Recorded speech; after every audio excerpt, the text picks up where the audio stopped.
Saya nggak paham nih terus terang tentang IMD ya Puput. Jadi pengen belajar banget nih Puput. Sebetulnya IMD yang benar itu kayak apa?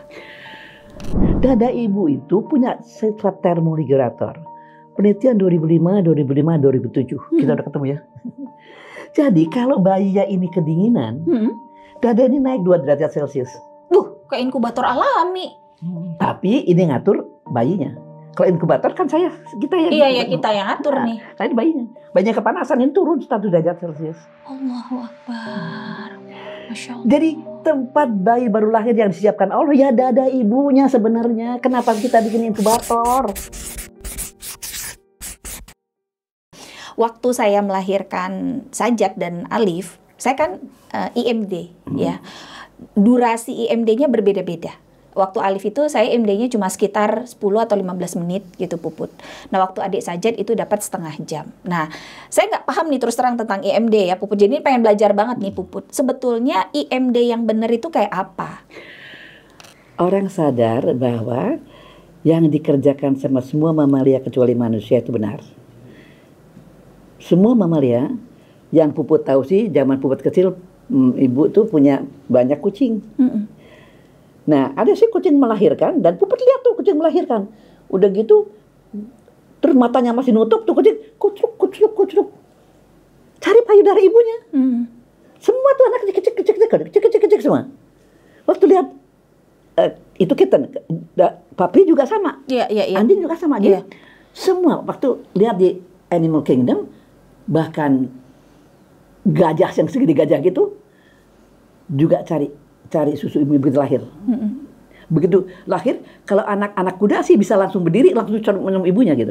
Jadi semua kecuali mamalia, manusia, yang masih dipisahkan dulu, baru nanti besoknya atau sorenya baru ke ibunya. Sebelumnya kasih formula, karena ibunya belum keluar asinya. Nah itu yang kurang tepat. Ya. Ternyata tahun 2001 mereka ada itu di Swedia ya. Mereka menemukan bahwa kalau bayi begitu lahir, keringkan, potong tali pusat, langsung letakkan dada ibunya. Mungkin boleh minta tolong Dian ya? Iya, boleh. Kita datangkan misteri guest kita di hari ini. Ya, silakan. Ini nih, waalaikumsalam warahmatullahi wabarakatuh. Ya Allah, ini toh yang dari tadi diceritain, disebut-sebut. Monggo Mbak Dian. Gimana Dian? Apa yang cerita Dian tuh? Itu perintah Allah bukan pada ibu satu ibu. Gimana ceritanya tuh? Secara gampang ya. Ntar kalau bahas Nausorof saya juga masih murid TK Puput gitu. Jadi secara kalau dia TK aku belum belajar masuk sekolah. Iya sama ya Puput ya. Kalau dia TK secara mentor kita ya. Allah wala quwata illa billah. Bisa aja Masya Allah. Ya jadi kalau di Al-Baqarah 233 itu kan disebutkan ada 2 kata untuk menyebut seorang ibu dan seorang ayah, menyebut ibu dan ayah di situ tuh pakai kata-kata yang agak unik gitu. Kan kita tahu ya kalau ibu tuh sebenarnya kan kadang-kadang banyak yang menyebutkan ummahat gitu ya. Tapi di situ dipanggilnya walidatu gitu. Kok milih walid gitu? Walid apa sih ini? Kenapa kok Allah milihnya katanya walid? Kemudian sang ayah disebutnya hampir sama juga gitu. Walida juga gitu ya Puput ya. Ini kenapa nih kok padahal objeknya itu subjeknya itu ibu berbeda. Dan bapak gitu. Nah, di terjemahannya disebutkan sebagai wahai para ibu gitu. Ada kata para ibu, berarti maksudnya itu bukan seorang ibu saja. Artinya mungkin kalau yang kita sempat diskusikan dengan para ulama gitu ya, ahli tafsir. Iya. Para ibu itu disebutnya juga sebagai ya mertua, ya orang-orang di sekelilingnya itu adalah para ibu gitu. Nah, secara literally memang ibu itu adalah yang melahirkan, yang punya payudara gitu ya. Tapi kata selanjutnya kan sempurnakanlah dalam 2 tahun gitu ya. Nah, benar-benar di sampingnya itu ada kata-kata kewajiban ayah. Tapi nggak ada tuh di situ kata abu atau aba atau ini. Tapi katanya apa mungkin wa alal mauludi lahu. Dipakainya kata-kata maulid. Maulid atau anak. Nah, padahal yang lagi di-mention kan ayah ya Puput ya. Jadi sebetulnya yang dimaksud Allah itu, ini sekali lagi kita belajar daripada guru, maulid di sini ditujukan karena kenapa? Karena seorang ibu itu nggak bakal punya anak kalau nggak ada benih ayahnya, benih dari ayah. Maka ketika anak itu disebut sebagai maulid, maulid itu adalah hasil dua pertemuan sel telur dan sperma, yang artinya itu adalah ayah dan ibu, peran ayah dan ibu. Maka anak itu bukan satu orang anak, itu bukan tanggung jawab ibu saja. Ya anaknya ya anak berdua. Itu kenapa Allah memilih katanya malah kewajiban para ayah, dan para ayah itu lebih dispesifik Lebih ditekankan karena apa? Dia juga punya tanggung jawab di situ. Karena kan yang kata maulid yang berikutnya ini kan menerangkan yang di depannya tadi, wal walidatu tadi gitu. Jadi nyambungin gitu loh. Allah tuh negesin banget di satu baris ayat itu aja, baru satu baris aja udah saling, Allah tuh udah kayak dengerin. Ini yang di depan udah disebutnya seperti ini, yang di tengah disebut lagi bahwa walidat itu bukan satu orang ibu saja dan ibu-ibu yang lain, dan bukan seorang jadi perempuan saja gitu. Kalau saya yang awam ini, apakah mungkin ini yang dikasih di Allah berfirman bahwa harus ada support system untuk keberhasilan menyusui. So term sindroma jangan salahkan ibu itu sudah ada sebetulnya di situ. Allah udah tahu ya. Jadi ibu nggak bisa sendirian. Jadi nggak mungkin.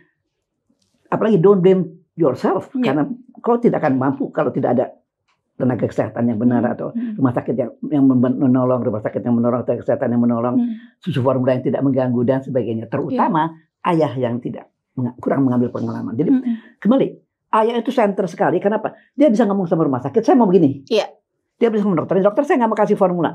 Dia kan bisa kan? Betul. Seperti apa yang mungkin suamimu ya? Suaminya dia udah menunjukkan. Ayah asih. Jadi mungkin itu ya, kita itu kan remain to be discussed. Bahwa dari dulu juga dibilang bahwa ibu itu perlu support.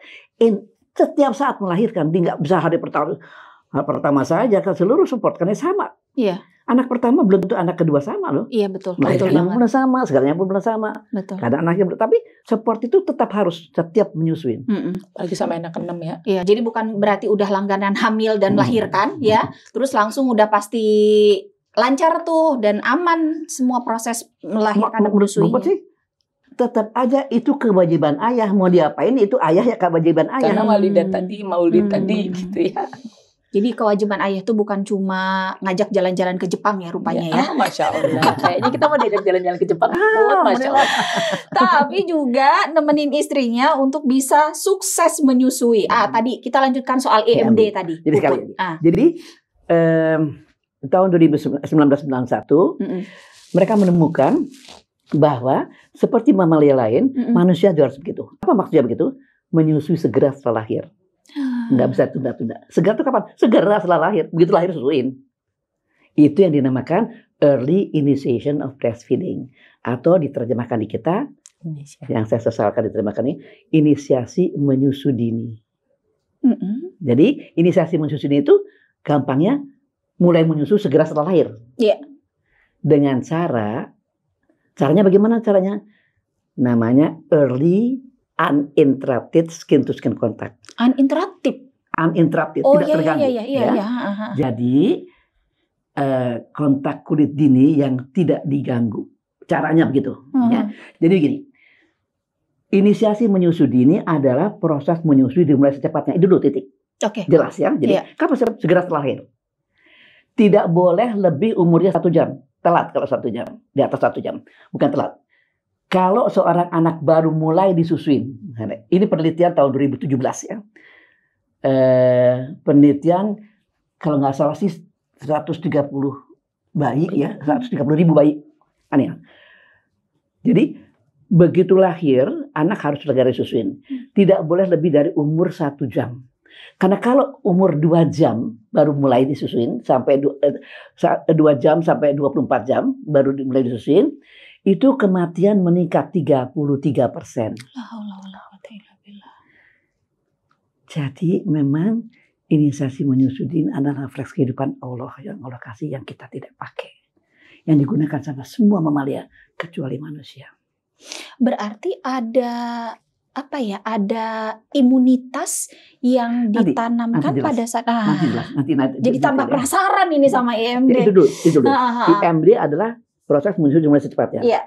Bagaimana caranya? Caranya begitu lahir, jadi bisa kelihatannya. Iya. Begitu lahir nih, keluar, keringkan, di tempat ibunya keringkan, potong tali pusat, pelak letakkan di dada ibunya, sehingga kulit bayi ini melekat pada kulit ibunya. Iya. Nah, dibiarkan. Jadi tidak boleh lebih 1 jam. Umurnya harus di bawah within 1 hour. Iya. Kalau di atas 24 jam malah 2,3 kali lipat kematiannya, lebih dari 100%. Iya. 2,3 kali lipat kematian. Nah, jadi itu IMD. Caranya bagaimana? Begitu lahir tadi ini dinamakan early uninterrupted skin growth. Kenapa uninterrupted? Dibiarkan. Iya. Dibiarkan kulitnya melekat pada kulit ibunya selama 1 jam. 1 jam. Enggak boleh kurang. Ya. Jadi ternyata penelitian tahun 2020 di 8 negara. Ini yang melibatkan 136.000 bayi itu. Kalau dilekatkannya cuma 15 menit, keberhasilan menyusui eksklusif keluar dari rumah sakit cuma 75% kalau nggak salah. Kalau 15 sampai 30 menit.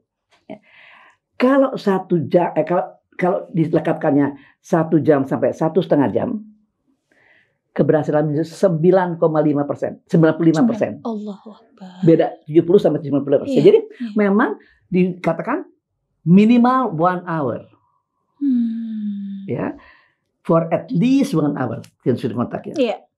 Itu menentukan keberhasilan menyusui. Nah kalau ibu tadi tidak pakai IMD, dari luar rumah sakit sudah gagal menyusuinya kan? Karena memang ini yang cuma beruntung suaminya kuat sekali dengan IMD yang kurang tepat, skin to skin kontak tepat aja berhasil. Padahal kalau skin to kontak tepat lebih gampang lagi berhasilnya karena keluar rumah sakit 90%. Jadi sekali lagi, kalau lama melekat menentukan keberhasilan LC eksklusif pada keluar rumah sakit. Tapi waktu pertama kali disusuin, waktu IMD itu pertama kali IMD itu disusuin, itu tadi kematian. Bisa menurunkan resiko kematian pada bayi ya.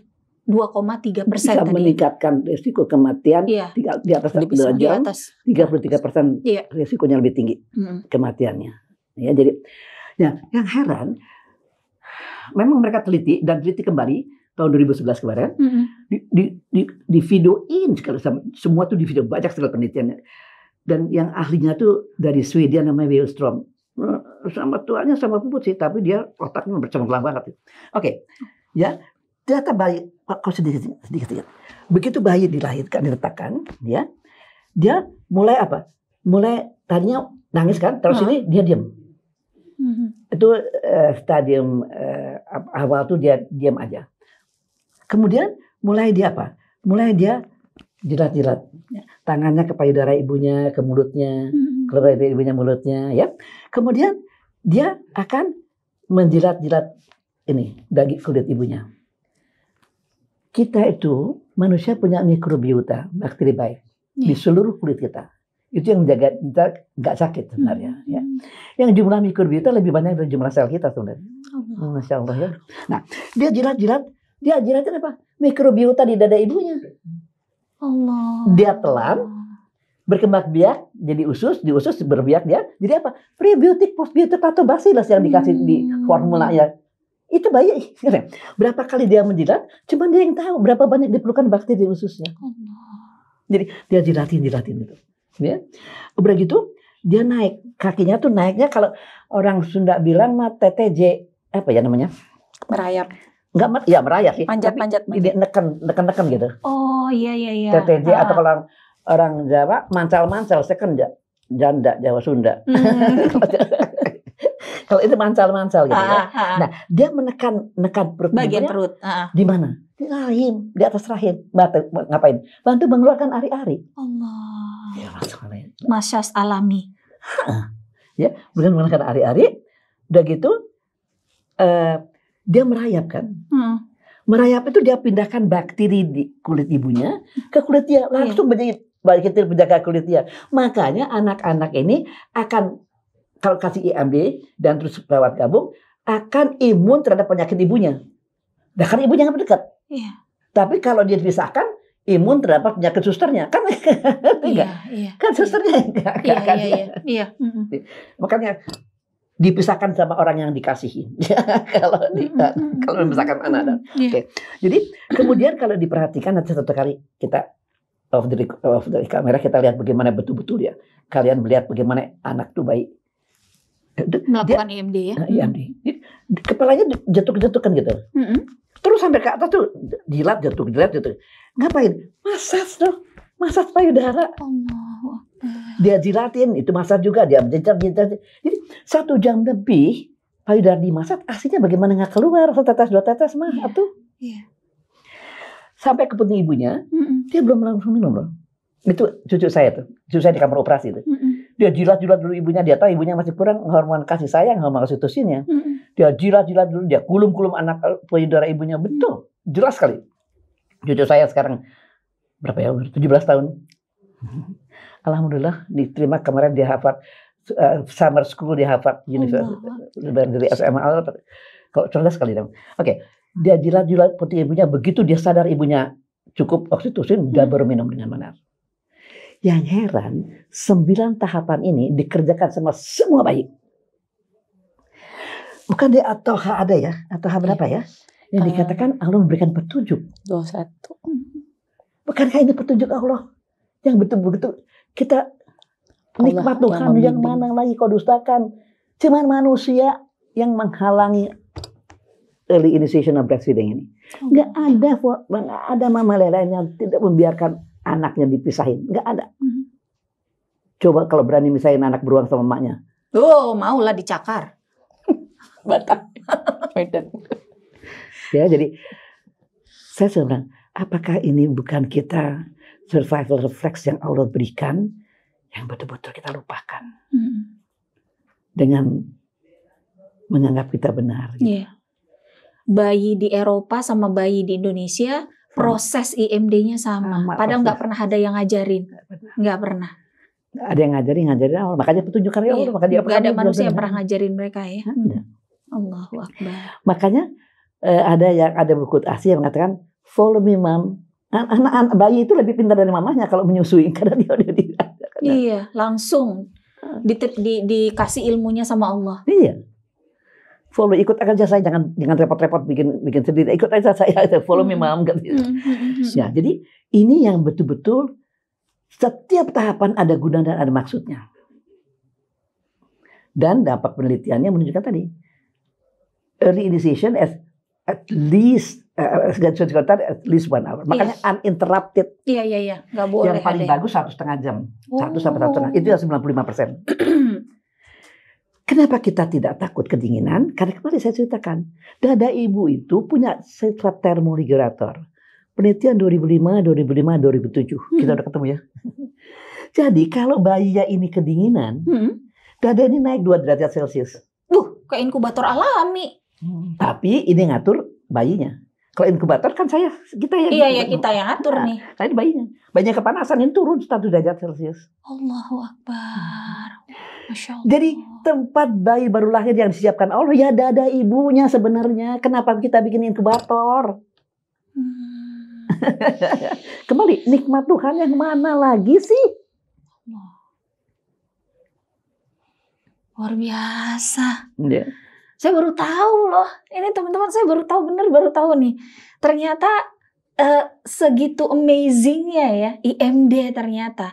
Ada inkubator di dalamnya, ada imun di dalamnya ya lewat semua bakteri baik yang yang diambil gitu.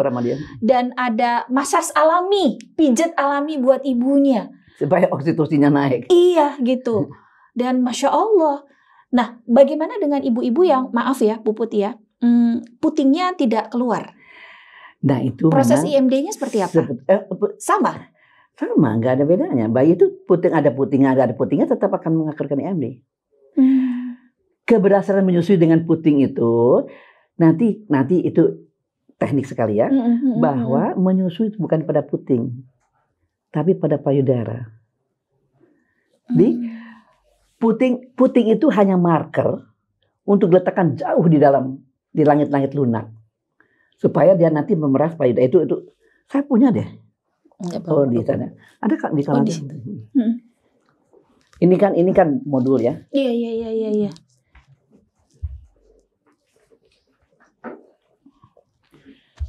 Jadi kalau menyusui di puting, memang puting pendek susah. Ya, tapi menyusui tidak di puting di sini, nih. Dan menyusui tidak diisap. It is not sucking, it's compression. Jadi bukan, tapi. Jadi apa yang menekan? Ini di sini ada saluran yang ada asinya. Di sini ada pabriknya. Mengalir ke sini dan di bawah coklat-coklat ada saluran asi yang ada gudang asi. Sebelum dikeluarin. Nah, apa yang dikerjakan sama anak sebenarnya? Nih, lidahnya sini, ini langit-langitnya, ya. Iya. Terus ini langit-langitnya.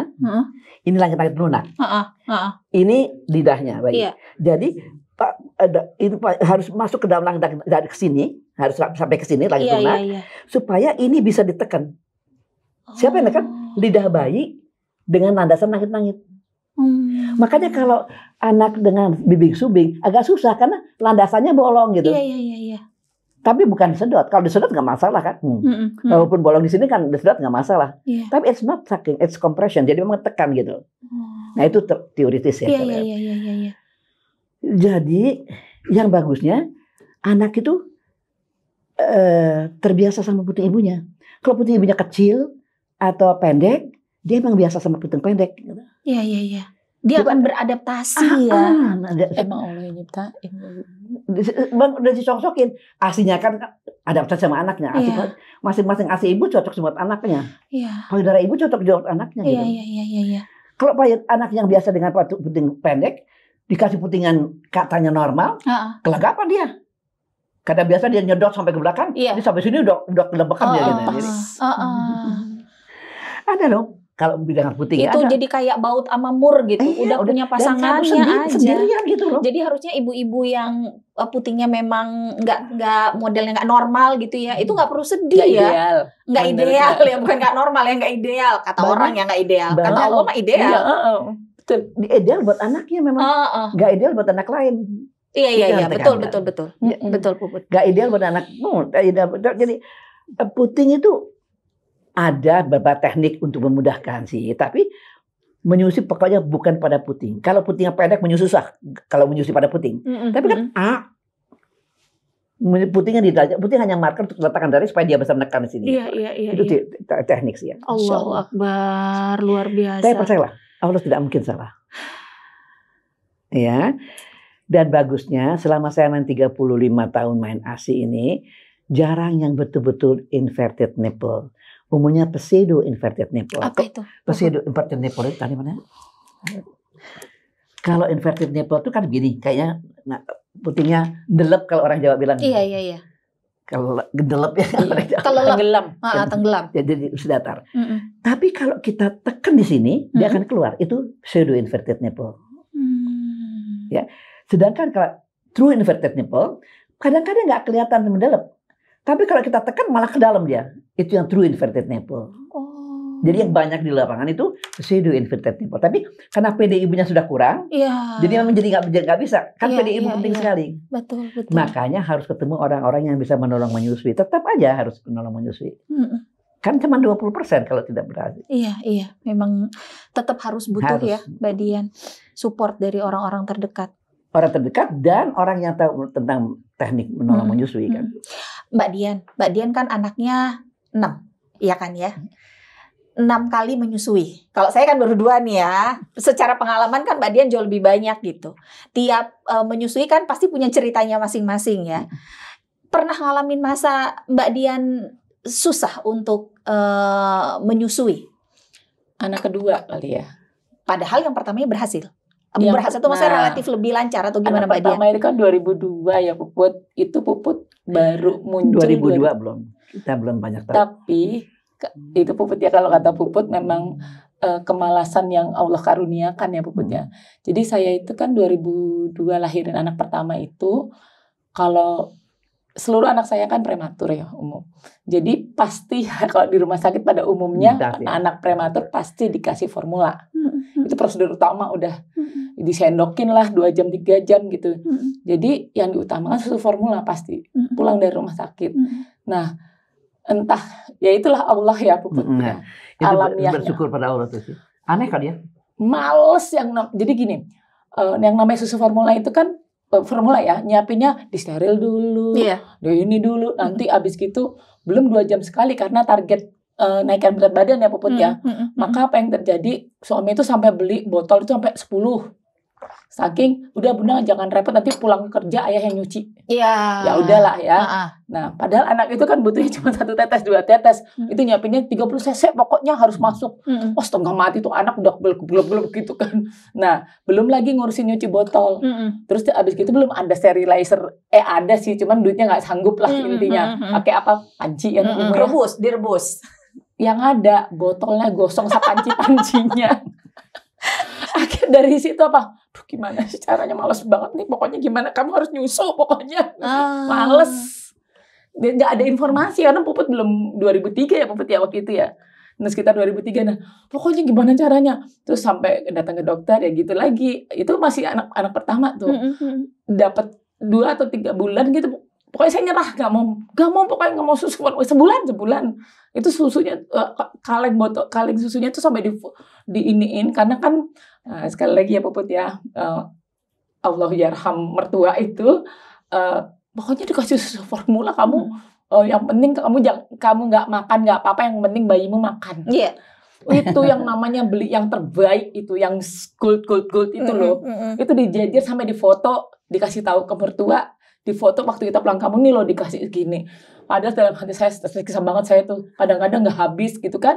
Kalau udah nggak habis kan dibuang ya Puput ya. Ya itu dari kemalasan itu saya bertekad supaya kamu jangan, sampai ngomong sama bayinya gini, ayo nak nyusu nak, udah males banget cuci botol, sungguh nyuci botol. Jalannya masing-masing ya. Nah di anak kedua itu yang pertama. Terus akhirnya Mbak Dian ASI alhamdulillah tuh hanya karena malas nyuci botol. Kan botolnya meletot itu loh. Gara-gara botol meletot. Saya ketiduran, namanya orang nyusuin kan capek ya. Ketiduran.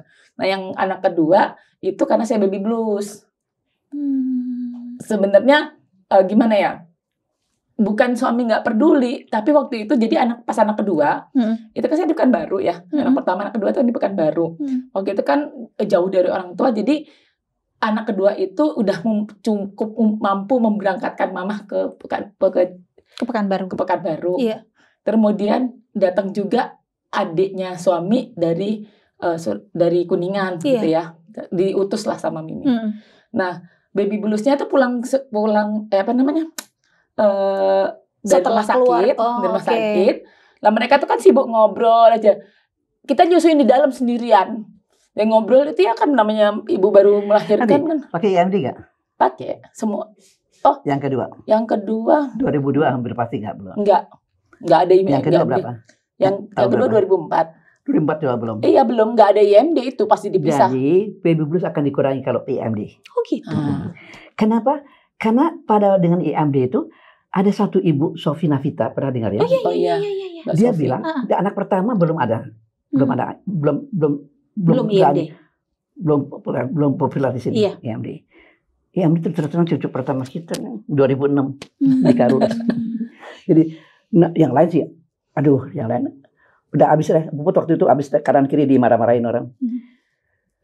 Karena emang belum ada yang tahu, yang cuma Allah Puput bilang, saya yakin ini benar. Datang ke direktur, Pak Direktur, saya mengerjakan ini. Dia cuma lihat saat Puput bilang, Allah sebenarnya. Dokter Utami yakin ini benar, yakin saya. Dan saya kerjakan pada cucu saya sendiri yang saya lebih sayang daripada anak saya. Karena saya yakin. Jadi memang pertama kali IMD di Indonesia itu memang di rumah sakit di tempat Puput bertugas waktu itu ya. Dan nama IMD juga Puput yang terjemahin sebenarnya. Makanya Puputnya Nasel. Kenapa tidak terjemahin? Proses menyusui secepatnya segera setelah lahir titik. Nggak usah pakai inisiasi menyusui didik segala macam.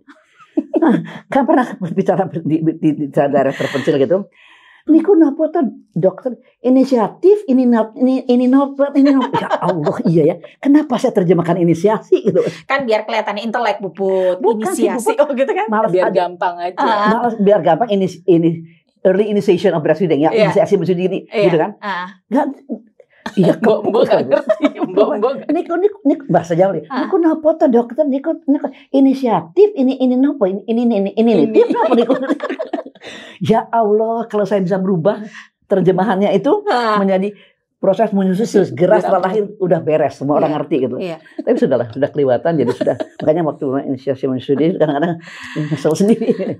Nah itu memang sih pada waktu anak pertama Reka itu belum tahun 2000 berapa 2002 2004 Tapi anak kedua itu sama-sama anak cucu kedua siapa namanya Rangga itu sama-sama 2007. 2007 kan anak cucu ketiga. Puput operasi sesar PMD di Karules pertama kali juga. Sesar tapi IMD. Sesar IMD kalau bayinya sehat ibunya sehat nggak salah. Bisa. Harus. Nggak maksudnya tapi itu kan bekas jahitan ya. Jahitannya di mana? Di bawah saya. Nggak tahu karena belum pernah sesar. Saya pikir gini. Nggak tahu bayangannya gitu. Nggak tahu gimana. Di bawah. Jadi saya benar-benar nggak tahu nih sesar jahitan gimana. di bawah. Menyusui di atas. Kalau jahitan di atas menyusui di atas nggak bisa. Jahitan di bawah menyusui di bawah nggak bisa. Untuk payudara di sini. Nanti kapan-kapan liatin. Iya. Bagaimana operasi sesar cucu Puput sendiri dan bagaimana sesar yang itu perlantakan. Jadi bayi begitu lahir dari sana dari operasi sesar ini dibawa ke tempat ibunya kan pakai sekarang kan. Iya. Nah terus taruh situ. Operasinya masih terus. Ibunya dikasih. Oh gitu. Jadi sambil nutup bekas jahitan, bekas yang dibelek. Kadang-kadang belum lepas keluar plasenta yang segala belum lepas. Potong tali pusat kan langsung ke ibunya. Dikeringkan langsung ke ibunya, diselimutin susu. Justru scan sama ibunya ini akan salah satu keuntungannya menurunkan ambang nyeri. Allahu Akbar. Kayak obat bius ya? Ya. Karena kalau endorfinnya naik mungkin ya karena endorfinnya naik. Karena kan kalau kita sayangan elus-elusan kulit kan ini kan endorfinnya naik itu senang. Endorfin naik rasa ambang nyeri tak naik. Ambang nyeri akan lebih tinggi. Iya. Pengalaman Puput sama cucu pertama ya. Cucu pertama tuh vakum loh. Vakum ekstraksi. Yang sekarang 18 tahun umurnya, tingginya 189. Allahu kita begini. Hampir 190, mungkin 190 sekarang. Itu dia vakum. Udah vakum, kemudian ketinggalan. Ada ari-ari yang tertinggal. Dia acaranya kebidanan biasanya akan manual, akan diambil secara manual. Jadi seluruh tangan dokter kebidanan itu kan masuk dikorek semua kan. Nah, itu kan sakitnya kan. Dulu Puput waktu selalu ikut sama dokter kebidanan, kalau mereka manual, ibunya teriak-teriak kayak orang karena nggak sempat lagi anestesi. Terus langsung kalau nggak ibunya meninggal kan. Betul. Cucu Puput, anak pembantu Puput, ayahnya sedang mengazankan karena ini sedang IMD kan. Begitu taruh kan ayahnya langsung mengazankan. Ayah mengazankan, anaknya macam melek. Cucu mantu Puput pada waktu di manual sama dokter kebidanannya. Iya, dokter kebidanan si perempuan, tapi perempuan juga kalau seluruh tangan masuk kan sakitnya kayak apa bayangin. Dia cuma terus lihat lagi. Begitu keren. Bahkan mereka tuh kayaknya lupa. Jadi hanya mereka bertiga, indah sekali katanya. Yang benar indah sekali. Makanya jangan dipisahkan, ayahnya harus di situ, ayahnya harus mengazankan waktu saat ini. Itu dia. Kebun kalau enggak kasih minta para tenaga kesehatan untuk mengerjakan begitu, bayangin bagaimana kau dapat pahalanya kalau kau kasih kesempatan anak itu menjadi anak yang dekat pada Tuhannya. Karena pada waktu lahir pertama kali, kelahiran adalah trauma ya. Buat si bayi juga trauma loh.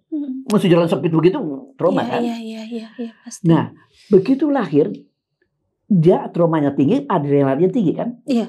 Nah, kalau adrenalin tinggi, Seperti misalnya, Puput sama Kong bedanya umurnya mungkin sepertiganya Kong. Oh, siapa bilang? Puput kan masih 40. Jadi Plus, non, plus. kalau sekarang Puput sama Sajat. Umur Sajat, aku udah tahu. Nggak bulan ini belum pikun. Pikun. Misalnya kita bertanding lari, tapi Puput dikejar anjing gila, aku lebih cepat. Iya, pasti. Kenapa? Karena adrenalin Puput tinggi. Iya. Nah, bayangin ya. Pada waktu jam pertama, adrenalin tinggi sekali. Ayah mengazankan, mengkomatkan, membacakan doa indah. Ini sedang alert sekali. Itu sedang alert sekali. Apa yang dia dengar akan dia masukkan. Bayangin, bukankah kau, saya bilang teman-teman kesehatan, bukankah akan memberikan kesempatan anak itu menanamkan nama-nama Allah sedalam mungkin dari suara ayahnya di otak kirinya. Bukankah kau kesempatan anak ini diberikan kesempatan untuk menanamkan melodi surga di otak kanannya? Dasarnya adalah nama-nama Allah dan melodi surga di otaknya. Bagaimana itu dari kepada Allah? Dan di atas 1 jam, di atas 2 jam, kayak kita ujian adrenalin tinggi kan? Iya. Jangan ujian kasih HSI aja kemarin adrenalin tinggi, gara-gara Arab gondrong sama Arab gundul. Nah jadi setelah kita ujian, kita pulang kan ada pacar juga, aduh gue ngantuk deh, karena adrenalin drop gitu. Iya. Nah kalau kemudian diazankan sendirian, nggak ada adrenalinnya tinggi karena ibunya kan jauh, sekitar kontak sama ibunya, nggak nyaman gitu loh. Dia ketakutan malah kalau dijauhkan sama ibunya kan. Bagaimana dia mengendap gitu. Iya. Jadi salah satu yang ingin Puput ajukan juga, kalian para ulama bilang sama jemaahnya, bilang IMD itu waktu kau mengazankan anak-anakmu. Nggak ada waktu lain lagi. Setelah 2 jam akan turun adrenalinnya. Akan turun adrenalin dan ngantuk. Iya, Dan betul. kan ngantuk sama alert kan? Iya. Pelajaran, kalau kita ngantuk kan pelajaran sama kita alert kan? Beda. That's the point. Daya masuknya, daya That's the serapnya point. beda. Nah, itu jangan pernah mau dipisahkan sama anak dan istrimu 1-2 jam pertama. Jangan mau dipisahkan sama suami dan anakmu 1-2 jam pertama. Allahu Akbar. Puput tadi kan kalau dari pengalamannya Mbak Dian kan, 6 prematur semua. Iya, Mbak Dian ya. Iya. Apakah yang prematur bisa IMD? Oh bisa, kalau tidak masuk ICU bisa. Alhamdulillah enggak. Oh, memang ada yang prematur nggak masuk Biasanya ICU? Oh sekarang banyak loh prematur yang tidak masuk ICU. Saya pikir semua yang prematur itu secara otomatis dia akan masuk ICU. Belum tentu, tergantung kekuatannya, tergantung kekuatannya. Ya, kekuatannya dan sekarang alhamdulillah sekali ada beberapa center di Jakarta ini sudah mulai dengan ASI pada prematur. Ya, jadi Kabar gembira tuh buat betul. kita. Alhamdulillah. Di Jakarta, di Surabaya juga ada. Nanti di buku Puput ada tuh riwayat seorang dokter anak yang berikan ASI. Dia bilang tidak ada infeksi anaknya, tidak ada suatu infeksi yang akan berbahaya pada prematur. Dan anak-anak 1 kiloan sudah mulai pakai ASI. Karena lagi penelitian menunjukkan, satu penelitian tahun 2018 atau 19, 2000 atas baru 2015 deh, oke, aneh tahun di atas 2010-an, 2016. Kalau seorang bayi prematur 50% saja, maka minumannya itu ASI, 50%. Itu pada umur 7 tahun mempunyai IQ lebih tinggi, mempunyai kepandaian lebih, motorik lebih banyak dibandingkan sama anak yang hanya dibekali formula. Padahal tadinya dia prematur. Yang sekilo. Berat-berat sekilo. Allahu Akbar, sekilo mah kayak gula ya? Gula sekilo. Segitu tuh. Ini bawanya. Sekilo 250 banyak, sudah 250. Allahu Akbar. Nanti deh kalau mau papernya ada. Jadi ternyata prematur itu nggak menghambat. Bukan tidak menghambat. Bagi prematur, ASI lebih penting lagi. ASI ibunya sendiri lebih penting. Karena disesuaikan sama prenatalitasnya kan. Betul, masih harus tambahkan sama human milk fortifier memang ya. Tapi menurut Puput sudah ada kebagusan. Yang susahnya kadang-kadang ada satu rumah sakit yang dokter neonatologisnya itu sudah ASI, sudah betul ASI. Jadi dia banyak sekilo dikasih ASI, tapi dokter anak yang lainnya belum terinformasi tentang ASI. Jadi bayi 3 kilo kasih formula. Jadi kadang-kadang aneh rumah sakit yang sama. Jadi tergantung dokternya. Sehingga memang semua harus terinformasi ya, Tuh. mulai dari yang ada di rumah sampai yang ada di Lingkungannya. rumah sakit, sampai yang ada di tempat kerja ya, Sampai para bisnis owner juga. iya, dan sama di mall ya. Oh iya, Di mall itu kadang-kadang kan ada yang tidak mau kan pada ruangan laktasi ya, Nah, ruangan menyusui ya. tidak menyediakan. Iya. Alhamdulillah sekarang sudah hampir banyak. Banyak. Iya. Ya. Cuman ya itu kadang-kadang yang pekerjaannya situ tidak tidak menggunakan itu, nggak boleh. atau tidak mengolehkan Iya, itu kan cuma tidak untuk benar. pengunjung ya. Nggak benar dong itu. Atau jumlah kursinya yang kurang. Kadang-kadang tuh di ruang laktasi itu Cuman kursinya cuma 3, satu, 1, kadang 2. satu yang Tapi harus bagus. diadakan harus. Iya. Berapa sih beli kursi? Betul Puput. Nah, Daripada 300 juta ya Puput. ini harus sudah. Allahu Akbar. Puput, jazakillah khair. Terima Sayang kasih. Mbak Adi, jazakillah Sudah khairan. main lagi ke sini Mbak Dian. Makasih banyak. Maaf lahir batin. Ibu beranak 6 Masya Allah. dengan proses menyusui yang pasti tidak mudah, tapi ternyata berbeda-beda ceritanya La gitu haula ya. wala Tapi quwata illa ternyata bisa kok kita menyusui sesuai dengan apa yang sudah Allah fitrahkan ya, insya Allah ya. Dan Masya Allah, ternyata tubuh kita ini memang sangat cerdas ya. Dia nggak bisa digantikan oleh mesin buatan manusia. Jadi nggak ada ciptaannya Allah itu yang sia-sia, nggak ada yang cacat, nggak ada yang salah, semuanya perfect. Puting delep tetap aja. Tetap aja semuanya memang perfect. petang gelap buat itu, buat Iya. anak itu. Betul banget. Jadi makinlah kita ya, insya Allah yakin setelah kita mendengarkan apa yang dijelaskan oleh Puput tadi, betapa tubuh kita ini adalah pabrik yang maha cerdas.